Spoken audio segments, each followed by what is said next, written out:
Hello, my name is Mallory Jenna Robinson. Join me on A Hateful Homicide, a true crime podcast dedicated to telling the stories regarding the murders of transgender, gender non-binary, and gender diverse community members in the United States and abroad. This is A Hateful Homicide. 911, what's your emergency? Yeah. A transgender woman has been shot and killed in North Baltimore. Alpha? In the U.S., trans women of color have a life expectancy of just 35 years.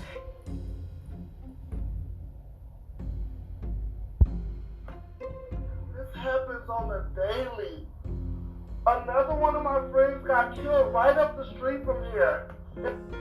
These cases are true.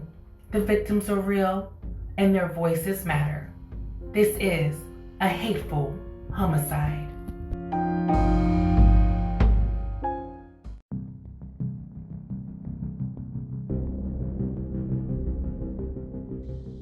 The murder of Tyra Hunter.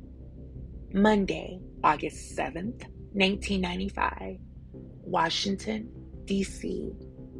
Restoration rights for trans people in healthcare, and to help us understand how the unequal access to medical services has impacted our communities, we have Tanya Walker joining the conversation. She is the co-founder of the New York Transgender Advocacy Group, and she's co-chair at Equality New York. Welcome to the show.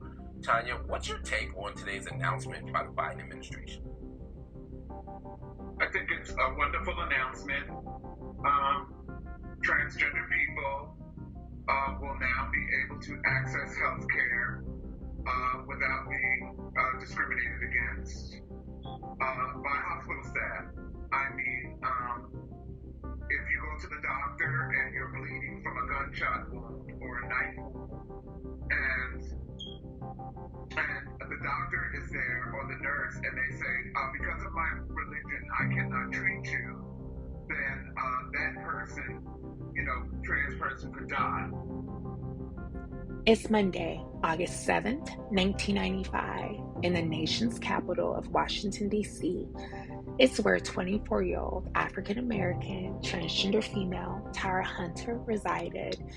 She was on her way to work that Monday morning, where she worked as a hairdresser. She was in her car, a thin Hyundai Excel, when it collided with a Ford Mustang driven by, at that time, 21-year-old cisgendered male Gerald J. Johnson. The passenger in Tyra's car was a friend of hers, cisgendered female Tedessa Rankin. Both of them who were blindsided by this car crash when it happened, the impact itself when this car crash happened, left both of these individuals laying in the car, bleeding profusely. Witnesses and bystanders immediately rush over to the scene and help Tyra and Tedessa both get out of the car where they're both laying on the ground. EMTs and ambulances are rushed and get there relatively quickly. Tedessa gets support. However, when the paramedics and EMTs uncover that Tyra identifies as a Black trans woman, services are then stalled. This idea of where we talk about first do no harm and medical practices and healthcare, all of this would ultimately lead to Tyra's hateful homicide that morning, where she would die from her injuries around 9:30 a.m. Eastern Standard Time. Tyra, again, 24 years old, a hairdresser, bubbly, a native of the DC area, could describe as bubbly and bright and kind, and she had so much life ahead of her. And to know that she had an 87% chance of living, this was even more devastating to Tyra's family. She was the daughter of Margie Hunter and, had siblings and family and friends who all loved on her and shared space with her. And so, again, as we go through this case, welcome my audience, we're going to talk about what does it mean for trans people in healthcare. And, we're going to hear some amazing, audio evidence from, a huge advocate out in New York City by the name of Tanya Walker. And just, again, how we've seen this growth and access to healthcare, because this is a conversation that we need to start having when we think about, personally myself identifying as a trans woman, and I think about my gender journey beginning in 2006, and just not only accessing healthcare in forms of like hormone replacement therapy or even antiretroviral therapy, right? These two parts of my intersectionalities, how did I navigate through that as a Black trans woman? But then to know, we go back 26 years ago to when this hateful homicide occurred. And you may be wondering to some extent, like, well, she didn't get murdered, so how is this a hateful homicide? But we have to also look at the context of this case. Though she wasn't, targeted for being trans, like the car wasn't ran into her for being trans, and she wasn't killed intentionally for being trans. But the reality is that the lack of health care and the lack of response once discovered that she was trans, the fact that her gender identity became into play, or it was in play, and this also resulted in at least a 30-minute delay for medical care by the EMTs. And then once they get her into the EMT and then get her transported to the emergency room, the doctors there then continue to, refuse treatment and medical care of this trans woman. So again, it seemed like she had a likely chance of living by not going to the hospital, right? Because of the fact that, it almost seemed like the bystanders would have maybe provided faster aid than the hospital staff as well as the EMTs. And so that is where the hateful homicide comes in at, right? Because when we talk about doctors and medical providers, and this is something that has been very common, especially when we think of our LGBTQ community, and going back from, trauma with psychiatrists and, conversion therapy spaces, and then we go into the AIDS pandemic and epidemic, which really affected us in how we were treated, especially as queer people, and especially when we think of queer people of color and trans people of color. And then fast forward into 1995, where, by then, we have some form of, trans exposure, right? But again, that is in the form of Jerry Springer and other, shows at that time. So there's really, again, such a heavy, still now, but definitely then in 1995, a heavy stigma of trans folks and the treatment of trans folks. And certainly when we think of medical care and health care, this is an example of that. And because of that refusal of medical care, right, whether it's based on religion, whether it's based on culture, the reasoning does not deter from the fact that this 24-year-old beautiful Black trans woman who was heading to work in her Hyundai Excel was then laying on the ground with teeth in her mouth from the impact, right, from Gerald. And he was driving, a Ford Mustang at this time. And so, you have this beautiful woman who is laying on the ground next to her friend, who again gets supportive aid. But you also just see, and I'm going to give you a little bit of the individuals who were brought into this case to really talk about what happened on the scene that Monday morning. You had individuals such as Dennis Blackwell, Marcus Tascati, Catherine Poole. All of these were part of that internal investigation. They were these fire department lieutenants of the Washington, D.C., and they all were part of this investigation to really understand how the neglect and the lack of support for Tyra's gender identity, and the fact that she was a human being bleeding to death on the side of the ground because she was in this, horrific car accident. And, they talk about what, happens here. And they discuss how at the scene that Hunter was wearing pants and a blouse, that she appeared to be conscious when rescuers arrived, that she was verbalizing this complaint of pain. And then again, there was this initial, because ambulance staff wasn't aware of Tyra's gender identity, that there was treatment being provided at first. And then you could hear one of the, personnel's respond that everything's going to be all right, honey. Unfortunately, again, please, listening discretion is advised. Tyra, due to the trauma of her body, then began to experiment on herself. And then as they begin to cut the pants legs, Poole, again, one of the fire lieutenants on the scene goes and says that as they begin cutting up Tyra's pants leg, that's when they jumped back. And what was stated was, quote unquote, "This is not a girl. blank is a N-word who has male genitalia.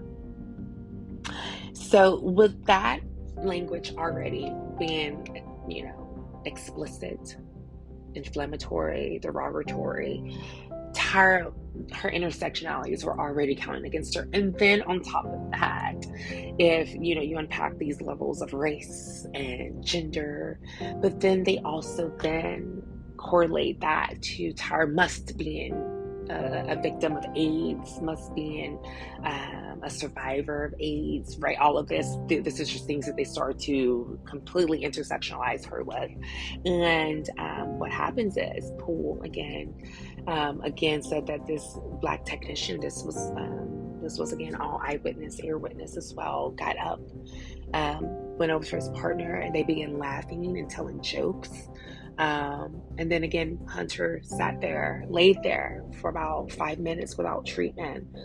And this was just really, really heartbreaking, because she did not receive any more treatment. She finally did get placed into the ambulance and then taken over to DC General Hospital, where she ultimately died from blunt trauma around 9:30 that morning. 11 days after the hateful homicide, around August 18th of 1995, DC Fire Chief Otis J. Lattin Sr. announced that although derogatory comment apparently was made by that technician, investigators could not determine who made it, and no one was ever disciplined for that, hateful remark. This again began to spark outrage for our LGBTQ organization, especially in the nation's capital of Washington, D.C. Washington, D.C., which is a city known for its heavy advocacy for the trans community, LGBTQ community, as well as health right discriminations for any of our communities, immediately bounced back and spoke up. And when Tyra was laid to rest, there was over 2,000 members at her funeral from the community, from family, and Tyra's mother, Margie Hunter, immediately, wanted justice for her child. And the neighborhood where Tyra grew up said that they all knew Tyra, who had began her gender journey very early on. She was born in 1970, again, to Margie Hunter, and by the age of 14 had already begun to vocalize her truth. And I can totally relate to Tyra for someone as well who began her gender journey as a teenager, and then again to have that support of family and friends. And Tyra went on and, began to live independently and work several jobs, in the hair beauty industry and cosmetology industry as well. And so again, as we continue to go through this case, it's really important for us to just take this idea of healthcare and what does that mean. And we really want to, we're going to go through this, and I'm going to again provide audio evidence of, the growth of this movement, really stemming from 1995, where this hateful homicide of Tyra happened, and then going into just even fast forward, as you could hear in the beginning of the episode, into our current president, Joe Biden, who has now begun to provide, him and his administration have begun to provide health care that is going to be more accessible, more visible, and equitable for the trans community, but then also being able to unpack the trauma that trans folks, especially our trans folks of color and indigenous people, have faced due to the discrimination of being trans. And so all of this is really, really, heartbreaking, because any of us could have been Tyra, whether we identified as trans, whether we identified as queer, whether we identified as gay, any of these intersectionalities, right, whether could refuse us care, could refuse us health care to be treated, and even being able to get the proper medical care that we need in a responsive time. Because based on the Tyra's autopsy, the medical examiner did determine that Tyra could have survived her injuries if she had been rendered aid very early on. So again, when they got there, when they began providing that CPR, when they began providing that oxygen, all of these things to make sure that her vitals are staying intact.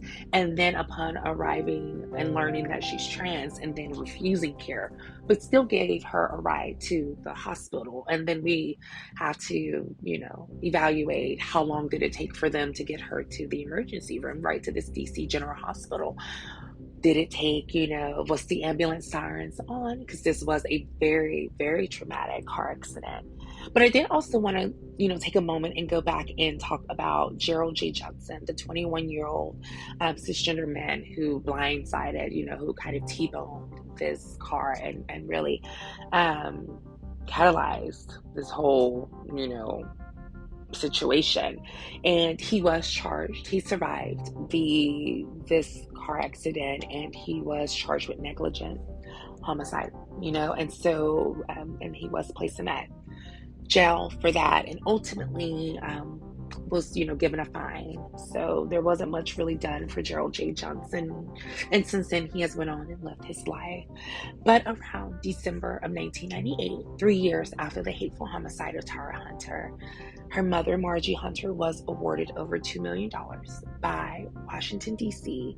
for, rewards for what happened to her daughter. Again, we need to go back and look into this idea first, do no harm.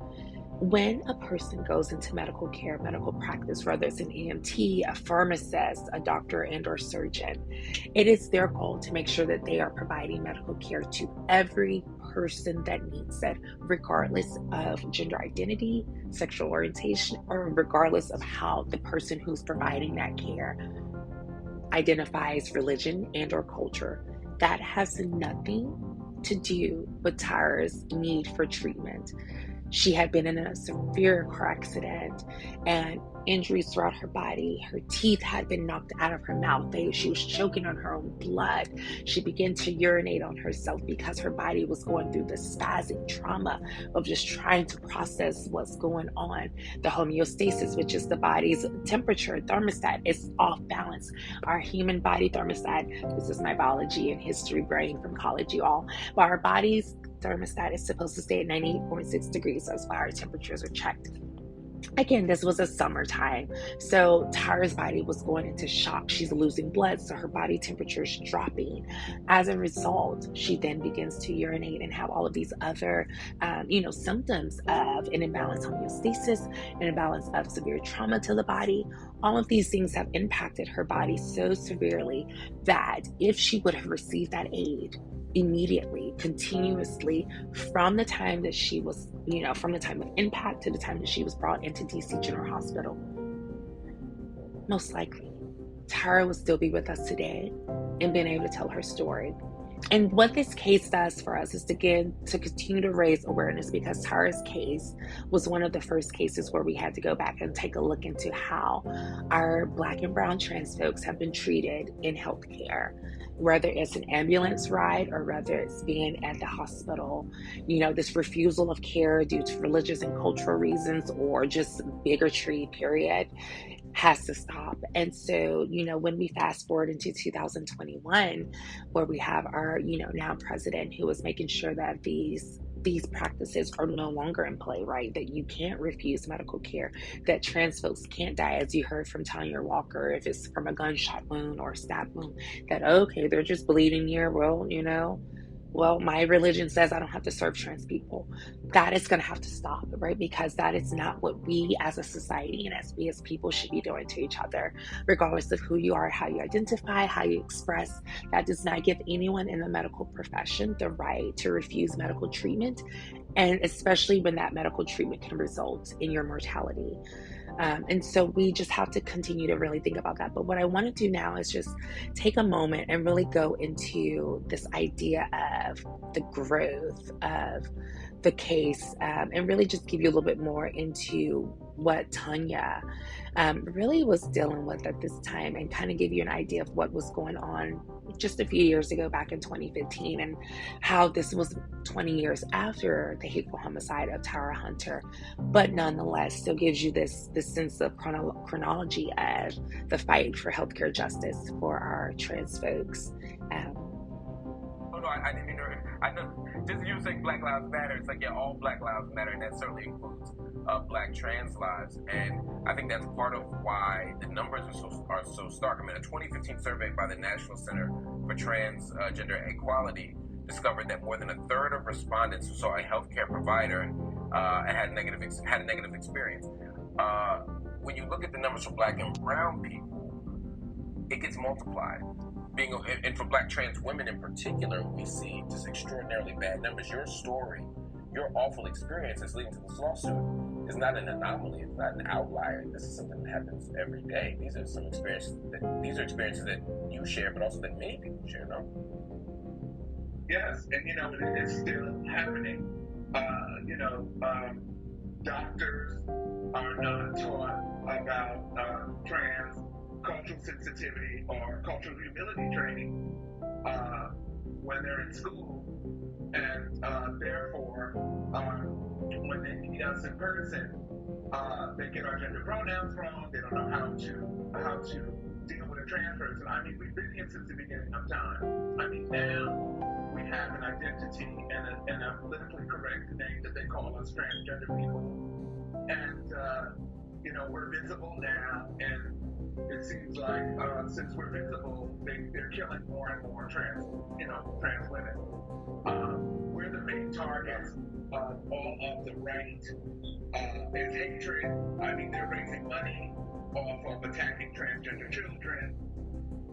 They're talking about searching the genitalia of children to make sure that they are cisgender children. They're doing all kinds of things against the trans community, and it mainly hurts Black trans women of color who don't have access to large amounts of money, who don't have access to a higher education degrees, who are usually unemployed, due to their transgender status and their race, and without a lot of community support, faith community support, the Black faith community. We need support from them as well, and we need them to understand that we've been here since the beginning of time, and we need their help. And that's exactly what Tyra needed on the morning of August 7th, 1995. According again to the ear witnesses and eyewitnesses, the technician, the emergency medical technician, the EMT on the scene who provided this, this treatment or refused to provide this treatment, and then also made these, again, inflammatory remarks, was also Black. And so one of the things that we want to make sure, and this is an important conversation that we have to have as Black trans folks and Black cis folks too, right? Because you heard, the amazing anchor talk about all Black Lives Matter. And that's still true to this day, because even when that Black technician back on August 7th, 1995, saw Tyra laying there, bleeding out, he identified with her initially because he saw a Black woman in his mind. And so when he realized, right, that was no longer his reality in his head, his whole attitude changed. And what we have to stop doing, and I encourage my Black cis audience to listen, especially if I have any of my Black cis women here, and you maybe have Black cis male partners, or someone who comes from brothers. I have 4 brothers who are Black cis men and a Black father. So I speak on this, our Black cis men have to continue to uplift us and uphold us, but also our Black cis community. When something happens to us, we must all come together. We know that our race is already a barrier for how we're treated in this country, and then to know that, we could do it to ourselves based on gender identity, and it's not okay. We can't continue to pass on the cycle of hate by transferring that from race to now gender identity. We have to love each other. We have to support each other, because no matter what our race, no matter what our gender identity and or sexual orientation or culture or religion, we are all people here in this place who are just trying to live our lives and be the best that we can be. And to know that people can refuse service, right? Especially as Black people, the historical trauma of segregation, apartheid, to know that services can be refused because of your race. To know, fast forward into 1995, that this trans woman, because she was Black, because she was trans, was refused care. after the historical trauma that we've been through, especially going back at that time, even 40 years. If you look back in 1955 with the Rosa Parks Montgomery Bus boycott in Montgomery, Alabama, where I'm from. So we see all of this historical fight and plight of our Black people, and we have to make sure, and for our brown people as well, and our indigenous people, but we have to make sure that we as a Black community continue to uplift and uphold each other and not refuse medical care. Because Tyra, like so many of us as Black trans women, it could be us. We could be in that car accident. And if you are someone who is a Black doctor, a Black medical personnel, right, and you see someone that, and being very transparent, that should almost motivate you to want to help, because you see yourself racially regardless of anything else. And so that should want to make you help. But of course, we know that that's not the reality for some of us and or all of us. And so that's why I wanted to put that message out there. And that's why I really wanted to make sure that you all heard the words of Tanya Walker and just the importance of things that have happened throughout the community, especially our Black trans women, our Black trans folks. And when it comes to healthcare, you could also hear the conversation talk about employment and how, because right, Black trans folks and trans folks in general do not get that access to employment. Oftentimes, again, we talk about how this ties into survival sex work and how this also ties into just survival, period. And unfortunately, this does also continue to increase risks and barriers and discrimination, because when we can't get employment and we have to turn to survival sex work, we're then putting ourselves in further harm, further discrimination. And especially in an era like this, as we can see now, in 2021, we've had over 45 murders of trans, two-spirited, gender non-binary, gender expansive folks. And majority of those have been of trans women of color, and especially Black trans women. And a lot of that does sometimes correlate with the survival sex work piece, as well as just bigotry and hatred, period. And so what we want to make sure that we continue to do, and I encourage you, is to be willing to learn more about, be empathetic. If that Black technician, just regardless, in 1995, if you take out the time of it, just saw a person who needed support, who was bleeding, whose body was seizing and reacting to physical trauma from being hit by a Ford Mustang. Tyra's case could have told such a different story. It could have told a story of success and community unity, where this technician saw Tyra and supported her, that she then got to DC General Hospital and was provided additional and comprehensive medical care and walked out of there with a clean bill of health. But unfortunately, that is not what happened. And it's just important for us to, again, understand why that did not happen. When I say first do no harm, this is an Hippocratic oath that medical professionals, especially doctors, are sworn into, to first do no harm. Harm was done to Tyra. A car hit her while she was driving to work with her friend. She died as a result of negligence because of the refusal of medical care. And also the insult to injury by calling her names based on her racial identity, calling her names based on her gender identity, also then stigmatizing her with being HIV positive and or with AIDS because of those two identities, which was not Tyra's truth. But to know that in an instant, in a moment, that her life changed, and then she, this was very visible, right, where this hateful homicide happened. This was in a very public place. People saw the incident happen very early on. This was on the corner of 50th and C Streets. And so you have this, case where this impact happens.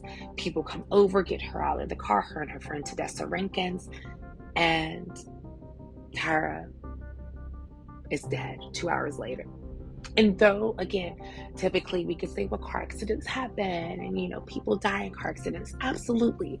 We know that to be true. This happens daily, hourly. But the reality is that Tyra had an 87% chance to survive. And all of that was taken and reduced minute by minute, second by second. And unfortunately, within 2 hours, that 87% went down to 0% because she was pronounced dead, again, by 9:30 a.m. on the morning of August 7th, 1995. That Monday morning while heading to work. And, just giving you a little bit more into Tyra, again, born in 1970, and she also lived with her mom, Margie, and her sister. Tyra's dad left the family around 1978 and wasn't really in Tyra's life. Again, she ultimately lived in DC, but grew up in Culpeper, Virginia.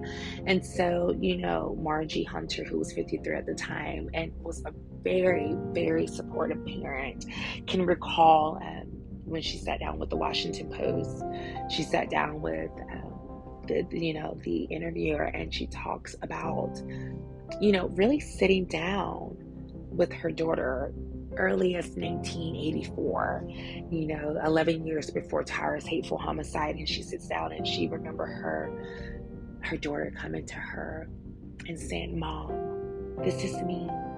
This is who I am." And she sits down and she quotes, she says, "I told Tyra that this is going to be a hard road. The public doesn't look kindly on people who identify differently.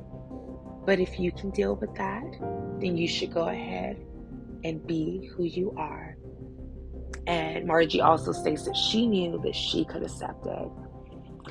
She has received a lot of support from the community of Washington, D.C. in response to not only the racial discrimination that Tyra faced, but then also the gender identity discrimination and also the health disparity of being stigmatized with being HIV positive, which there is nothing to be ashamed of if she was. But nonetheless, because of all of those things, the hateful remarks, the hateful neglect, abandonment of the body, the remarks, all of this led to Margie being able to be a spokeswoman and a proponent for the LGBTQ community and the trans community, especially when it came to healthcare access. And she, along with others, LGBTQ organizations, would continue to speak up and speak out and march and protest. And, we just give kudos to Margie Hunter and just being able to make sure that her daughter got some form of justice. Since Tyra's hateful homicide on that Monday as she was heading into work, there have been 2 organizations that have been created in Tyra's name, and one with the acronym of Tyra as well. Both organizations that really speak out about making sure that there's, just resources provided to the trans community throughout the East Coast, and so especially in the city of DC. And of course, we go and we look at this case, fast forward into 2021, over 26 years later, since this hateful homicide, where there should not have been any harm, where each of these individuals, to some extent, vowed first do no harm to any and all patients, regardless of how they identified and are expressed. But we continue to see this fight and the struggle throughout these 26 years to make sure that healthcare has been provided. And, it's just really important for us to see. I can recall, when I began my gender journey, and again in 2006, and going into the medical aspect of that journey around 2011, beginning my HRT. I also became newly diagnosed with HIV at that time, and so I'm also navigating my hormone care. But then also I recall just in general, like if I got sick or if I had, needed some kind of emergency services, and then going to the hospital, and what did that look like for me as a Black trans woman, my audience. And I can remember, at times feeling uncomfortable, especially initially in my gender journey where I identified as preoperative. So I had not undergone gender reassignment surgery. And I've been post-operative I've had gender reassignment surgery since 2016. And the healthcare does look different, I will admit. And the treatment of how you go through healthcare looks different. Things that are asked, especially in medical spaces, and again, it depends on how you express and how you look within the trans community on the types of questions that medical personnel will ask you, the types of responses that you give, because we don't know how secure and how safe we are when we go into a medical provider space. And for someone who works in advocacy and works in healthcare, extensively, these are conversations that we have daily in terms of making sure that access to healthcare is being provided, whether it's sexual health testings and or screenings, whether it's going to pick up a medical prescription with, your previous name and how do you navigate through that, whether you are using a pronoun they, them, and making sure that your medical staff is, adhering to that and being respectful of pronouns and all of those things. This has been such a fight for our community for 26 years. And again, we have to just acknowledge Tyra and her existence and how this incident, this traumatic incident that left Tyra and Tedessa both fighting for their lives, and unfortunately Tyra losing hers on that Monday morning.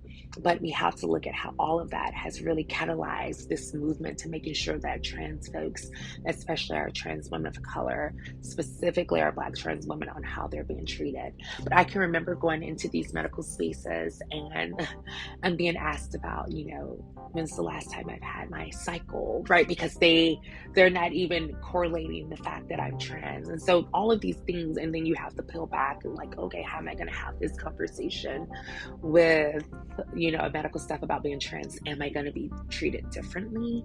Am I going to be refused medical care? Am I going to be asked to leave? Am I not, and then also you have to think about going into the types of people that you're going to be working with too.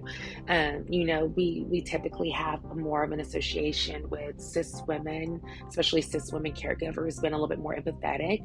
I was at a recent event where, we spoke about for World AIDS Day, and where the kudos to our cis women lesbians were spot on with giving care and rendering aid, especially our nurses, to our cis male individuals who were dealing with the early on AIDS epidemic, and how our cis lesbian nurses were the only ones who would provide medical care.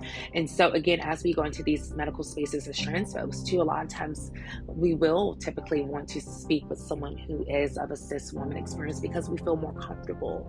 And so unfortunately, in 1995, at the time of this hateful homicide, Tyra's technician he identified as a cisgendered Black male.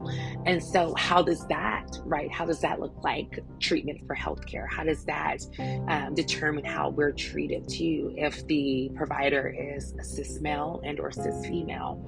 Also, if the cis male and or cis female has a religious and or cultural aspect to their lives, right? Can they refuse medical practice based on that? We know amendments come into play. So there's so many different, pieces that goes into this dichotomy of being able to provide medical care, but then also having the right to refuse it because of your identity of religion and our identity of culture, being able to back you up, but then being able to find a balance between that, right? Because the reality is that we can't just let trans people die because they're trans. We can't just refuse medical care because they are trans.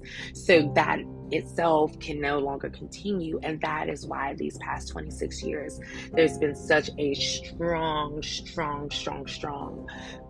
push for, making sure that healthcare is going to be accessible, visible, and equitable. And as we prepare to get ready to conclude this case, I just want to, leave you all with some remarks from Tanya Walker, and just again how we've seen this growth, and then again just a little bit of her own experience as a veteran of the military, and we'll definitely get into some cases throughout that as well. But just really again taking the time to see how the healthcare system for trans folks has not been very favorable to us, and unfortunately, this unfavorable opinion did lead to the hateful homicide of Tyra Hunter on the morning of August 7th, 1995. We need their help. Absolutely. Absolutely. Just let me jump in one second. We only have about 30 seconds left, but I know another obstacle that trans people often face is having surgeries being considered cosmetic and having their coverage by healthcare providers denied. When you think about moving forward, I'm assuming that issue's on the table. What are some things you'd like to see moving forward corrected or changed to really move closer toward equality than even today's announcement? what are some things I would like to see? I would like to see the doctors, and nurses get educated about us. And if you don't want to care for the transgender community, don't go into the medical field. We need more social workers. We need more folks, more allies. We need more people involved. We need money. We need everything right now. And I would also like to see the Equality Act passed. The Equality Act would solve a lot of our problems when it comes to employment, when it comes to locating low income and affordable housing, when it comes to any legal issues we may have, or credit issues. I think that the Equality Act is so inclusive. If the Equality Act was passed today, you would see less Black transgender women being murdered and less Black trans women having to be forced into survival sex work just to survive today. The Equality Act is really The Equality Act is essential. The work we saw done today, the political progress we saw today from the Biden administration simply restores what was already there. What you're talking about is really moving the ball forward and creating a more inclusive, more fair, more democratic space for everybody, but especially trans people. And hopefully we see that work done. Tanya, you're part of that work. I want to thank you for your advocacy. And I want to thank you for all your time spent here with BNT and all around the world, really advocating for trans lives. If you want to learn more about Tanya's work with New York Transgender Advocacy Group, go to www.nytag.org. Come back with. And there you have it. This is exactly what needs to be done. To my future doctors, current doctors, medical providers who are listening, please, please, please, please be willing to get trained, be willing to learn about the trans community, be willing to empathize, be willing to understand that we are people who also have medical needs and deserve to have medical access. And with that being said, we remember you, Tyra Hunter, yesterday, today, tomorrow, forever and always. Born 1970 and resting on since August 7th, 1995. Again, my audience, thank you all so much for tuning in to this episode of A Hateful Homicide. First, do no harm. My name is Mallory Jenna Robinson. You can follow A Hateful Homicide on Instagram at A Hateful Homicide. You can follow me at Mallory Jenna 90. That's MALLERYJENNA 90. You can also please listen to us on Spotify, Apple Podcasts, and Anchor. You can also use the hashtags A Hateful Homicide, True Crime Podcast, Suspenseful Saturdays, Transgender Awareness. Again, thank you all so much, and please stay tuned for next Saturday for our next episode. Thank you, and enjoy the rest of your day. Bye-bye.